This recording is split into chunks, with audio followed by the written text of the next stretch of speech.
Forestil dig, at I har et swimmingpool, vi tømmer der for vand. Vi putter en mand ned på bunden, længere ham fast, dråber 1 dråbe vand ud, og efter 2 minutter, så dråber vi 2 dråber, og efter 3, 4, og efter 4, 8, og så kan I selv fortsætte rækkefølgen. Og det store spørgsmål er, dør manden af sult, eller drukner han? Og de fleste kan nok gætte herinde i rummet, at han drukner nok, for ellers var der ikke mange vits i den her.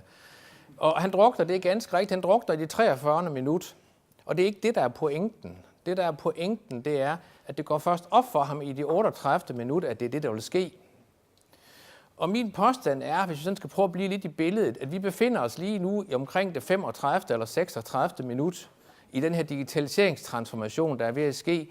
Det er nogle helt vilde kræfter, der er ved at slippe løs, og det kommer til at påvirke os ganske voldsomt.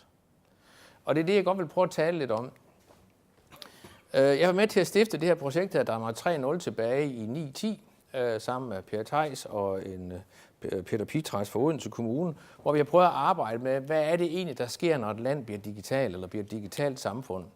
Og som der også lidt lå i overskriften, eller til oplægget her i dag, hvor jeg siger, vi kan ikke forlænge verden med brædder, men det der mener jeg, at vi kan ikke løse det digitale samfunds udfordringer og muligheder, bruge deres muligheder med i-landets eller industrisamfundets metoder. Så vi har brug for at finde nogle nye paradigmer, nogle nye tankesæt til at angribe det her med.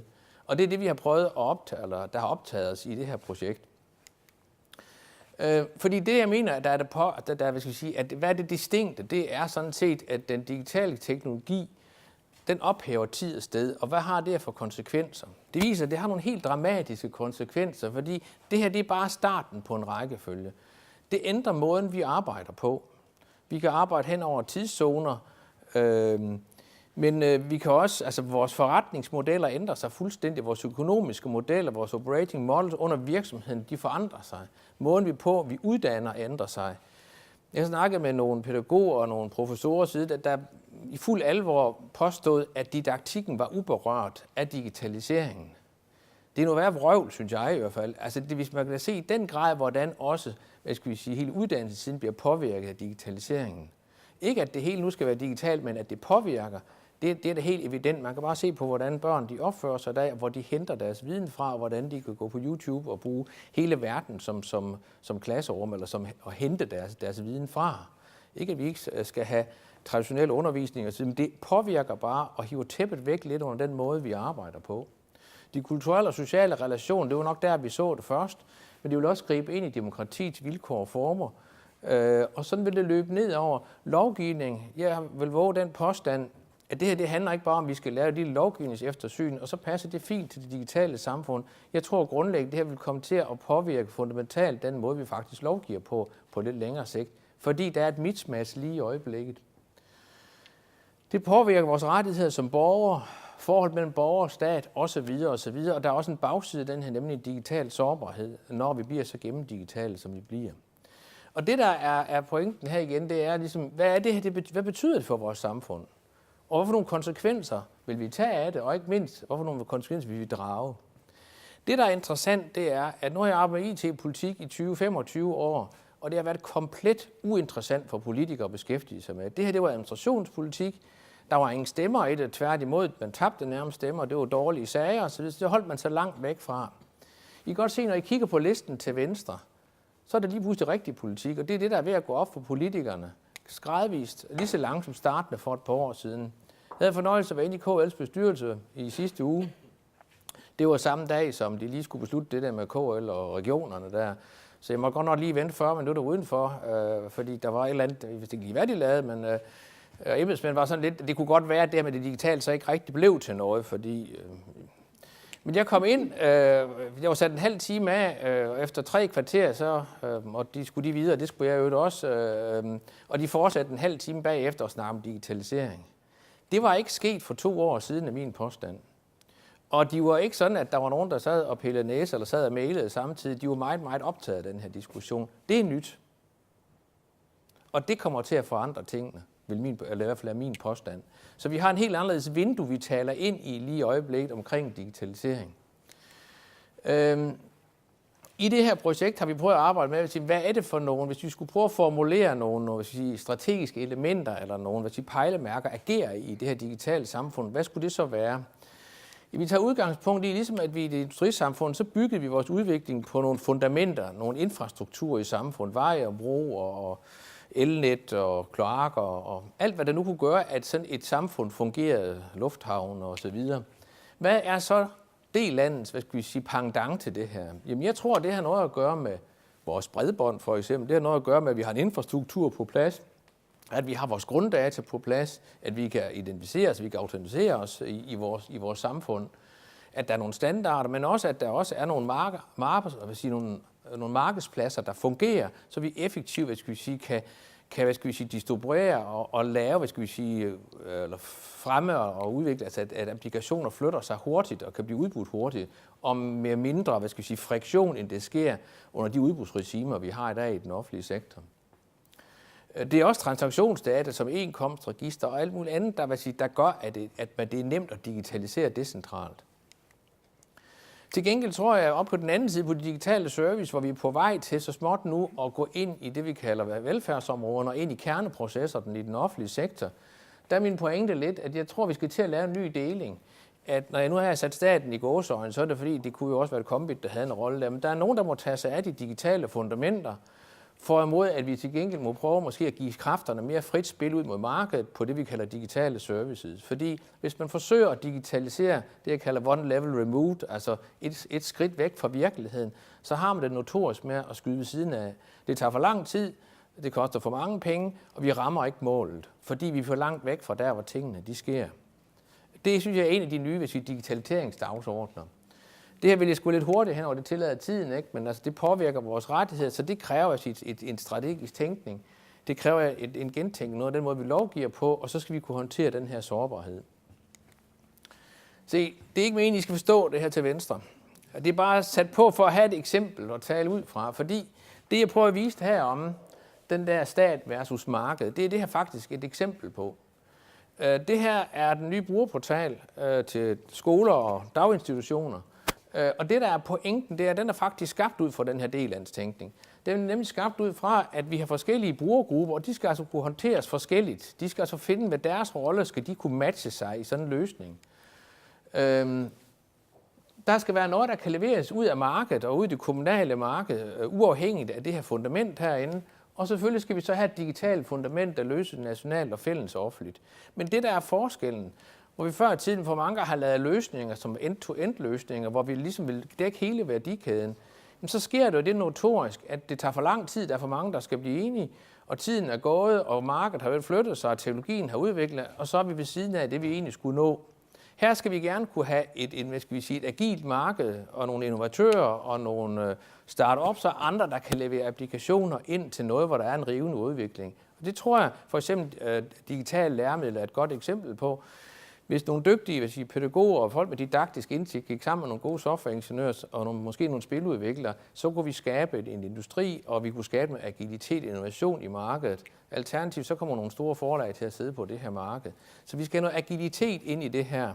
Det fremmer den her. Så tag det bare som et eksempel på den her tænkning. Vi har lavet den her årlige analyse, der hedder IT-praksis i 19 år i træk. Sidste år skrev vi, at det her, det kalder på en ny tænkning. En tænkning på, hvordan vi bringer samfundet ind i det digitale, eller ind i det land. En strategi for det danske samfund. Det har Dansk Industri sådan set også nået frem til her i oktober, og det er jeg rigtig glad for. Jeg har også en finger med i spil, jeg sidder i udvalget, men jeg var godt spændt på, om det gik igennem i bestyrelsen. Om enten har de ikke opdaget det, eller så er de faktisk enige, jeg er ikke helt sikker. Men Dansk Industris officielle holdning er nu rent faktisk, at den digitaliseringsstrategi, der er ved at blive arbejdet på lige nu, det bør sådan set være en samfundsstrategi, og ikke bare en strategi for den offentlige sektor. Og hvorfor? Fordi vi har så stor en offentlig sektor, den udgør så stor en andel af vores BNP, det duer ikke, at vi lader den være dekoblet af vores erhvervspolitik. Vi bør samtænke de her i højere grad, sådan at det ene det understøtter den anden, og vi bør have en tænkning bagved, der kan udnytte de her kræfter, som Erik Brun-Jonsson han taler om. Dansk IT har også den samme holdning, det kan så heller ikke overraske så mange, for der sidder dog som forbrugerenden som formand, i hvert fald for det udvalg her. Men der er flere og flere, der begynder at tænke på den her måde, og det var heller ikke fremmed for KL's bestyrelse at høre det her på den her måde, at ja, vi er da nødt til at tænke mere bredt, fordi det her er også en kamp, fordi der er så stærke kræfter i digitaliseringen. Estland har lige her i november indført det, de kalder et e-borgerskab. For 50 euro, så kan du blive borger i Estland. Du kan bo i hele verden, det er sådan set lige meget. Du kan bruge deres infrastruktur, banksystemer til at oprette virksomheder, til at drive virksomheder fra. Du betaler 0 kroner i skat. Du betaler først skat den dag, du begynder at give udbytte. De har sådan set lavet Schweiz eller Luxembourg bare i det digitale, bare en del af dens udgave. Så kan man være politisk uenig, jeg synes, det er da ikke særlig pænt, og nej, men velkommen til D-land og velkommen til nationernes kamp med hinanden. Det er det, der sker. Men det sker der også ude på lokalt niveau, hvor kommuner der også kæmper om at være erhvervsaktive og så videre, få deres del af arbejdspladsen. Så digitalisering er et strategisk redskab, som ikke bare bruges til at file i konto 6, selvom Niels sikkert vil sige, at der er god plads endnu, og vi kan godt tage lidt mere fat, tænker han siger, selvom vi har gjort rigtig meget i kommunerne. Men hvad skal vi sige, vi skal selvfølgelig blive ved med at optimere og så videre, også på de processer. Men digitalisering åbner altså op for nogle helt andre muligheder, og det ændrer, hvad skal vi sige, spillepladen. Så hvis vi lige prøver at kigge lidt på, sådan og kommer lidt for det helt ned på jorden igen, og jeg skal gøre det lidt hurtigt, for det er bare lige nogle tal. Det I kan se, det er, at borgerne omkring velfærdsteknologi, så er de ikke så positive, som de har været, fordi, det kan I ikke se på den her, men det kan jeg så fortælle jer, at de er, at de har nemlig opdaget, at det med velfærdsteknologi, det er ikke noget med nødvendigvis, at det skal blive bedre for mig som borger, det er noget med at spare penge. Og det er den her skyld, fordi det er blevet til en sag om robotstøvsugeren. Og den har ødelagt mere, end den har gavnet, efter min mening. Fordi jeg tror på, at der er rigtig mange, kræfter i velfærdsteknologien, som på lang sigt kan give en mere effektiv offentlig sektor, som kan give meget bedre forhold for borgerne, mere tryghed i eget hjem osv., men det kan også give nogle arbejdspladser. Men så skal vi gribe det rigtigt an. Hvis vi kigger på det, vi lige har været igennem D-dag omkring det, at vi nu alle sammen som borgere skal til at agere digitalt i forhold til den offentlige sektor, jamen der viser vores undersøgelse, det er man egentlig med på. Det er sådan set okay, der er flere og flere, der er enige. Okay, det er kun halvdelen, men dem, der tvivler, de falder. Og hvis man kigger på kanalerne, jamen så accepterer de egentlig også i højere grad det at arbejde med selvbetjening, og der er færre og færre, der ønsker at møde fysisk op. Men det her, det går kun godt, hvis det er, at borgerne i længden oplever, at vi skaber noget værdi for dem, at vi møder dem i øjenhøjde. Hvis de bare oplever, at det er for at gøre den offentlige sektor mere effektiv, fair enough, fordi de er også skatteborgere, så hvorfor skulle vi bruge flere penge højst nødvendigt? Men de ved, hvad vi kan med teknologien efterhånden, så de forventer også en service, og at vi tager dem som udgangspunkt, frem for, den offentlige sektor. Så legitimiteten i den her digitalisering, som jeg egentlig har været meget, eller er tilhænger af, at vi tvangsdigitaliserer, for det sætter pres på os, at vi tvinger os til at strenge os an, jamen i længden kommer den til at stå og falde med, om vi faktisk kan skabe værdi, og borgeren kan se det her. Det, der er rigtig interessant, hvis vi så tager nogle ledelsesbriller på, det er, at hvis I prøver at kigge her i 2011, der var der 18% af sådan nogen som Niels Højbergs type her, som vi skal høre lige om lidt, som sagde på en akse sådan fra 1 til 10, hvad er egentlig i det økonomiske fokus? Er det værdi, eller er det omkostning? Og selvfølgelig for en topleder, så er det begge dele. Man kan ikke sige kun det ene eller det andet. Men hvor er man henne på aksen? Der var der 18%, der vælgte til den side, der sagde, at det var værdi over omkostning. Nu vrøvler jeg. Det er strategisk prioritering, jeg snakker om. Det er den, det er borger versus det eksterne borgerne, eller versus det interne fokus, jeg taler om. Og der kan I se, at den stiger til 46% i 2014. Det vil sige, at vi har fået nogle offentlige topledere, der var mere ekstrovert, end de var for nogle få år tilbage. Jeg må så konstatere, at jeg kan godt nok ikke finde de 46%, og det kan være, fordi jeg går de forkerte steder, men jeg tror, de svarer sig lidt mere politisk korrekt, end det er.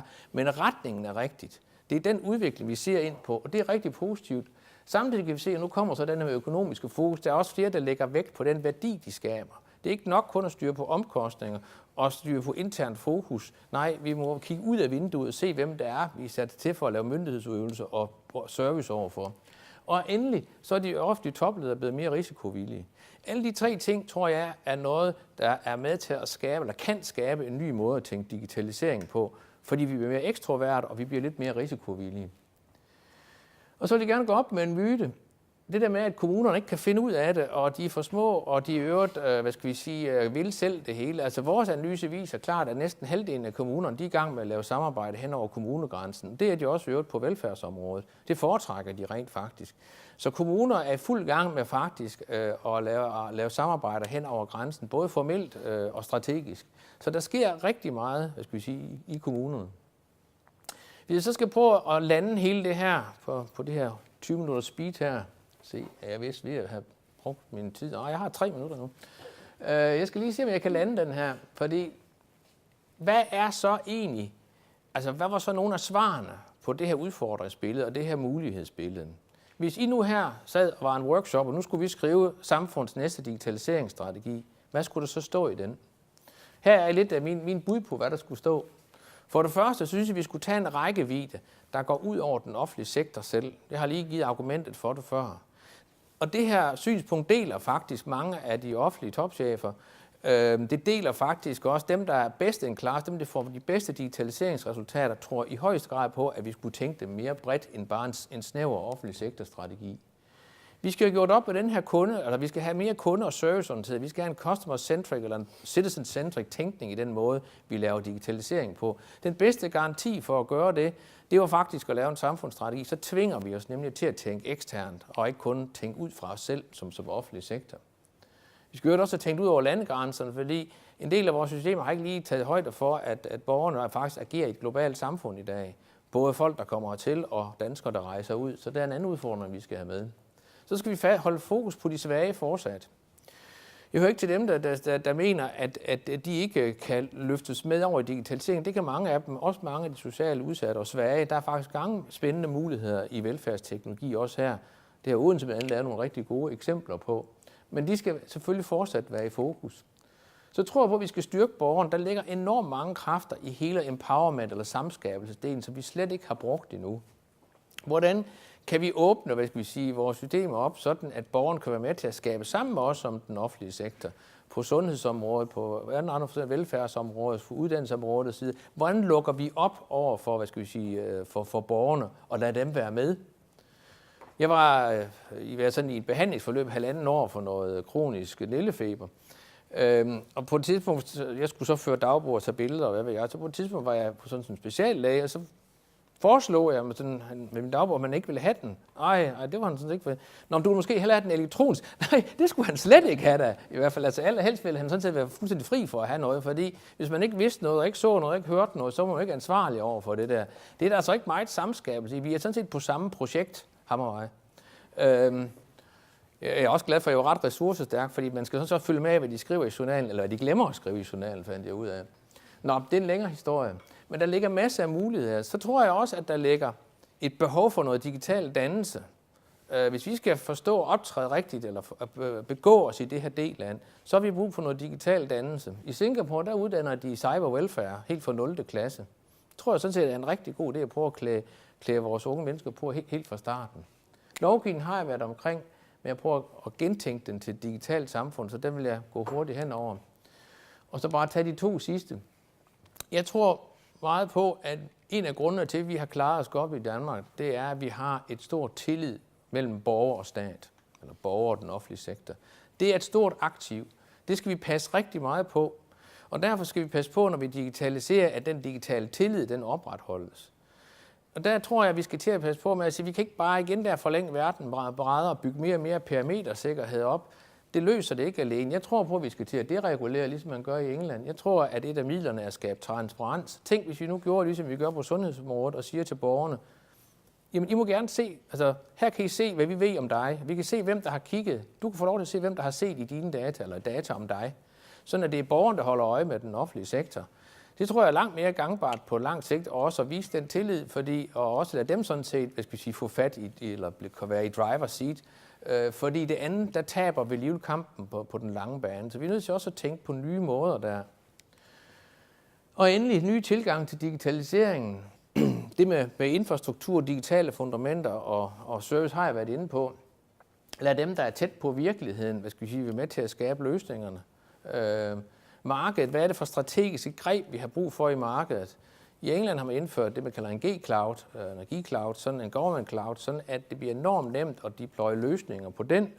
Det bliver enormt nemt at indkøbe dem. Det kan næsten gøres på en dag eller 2.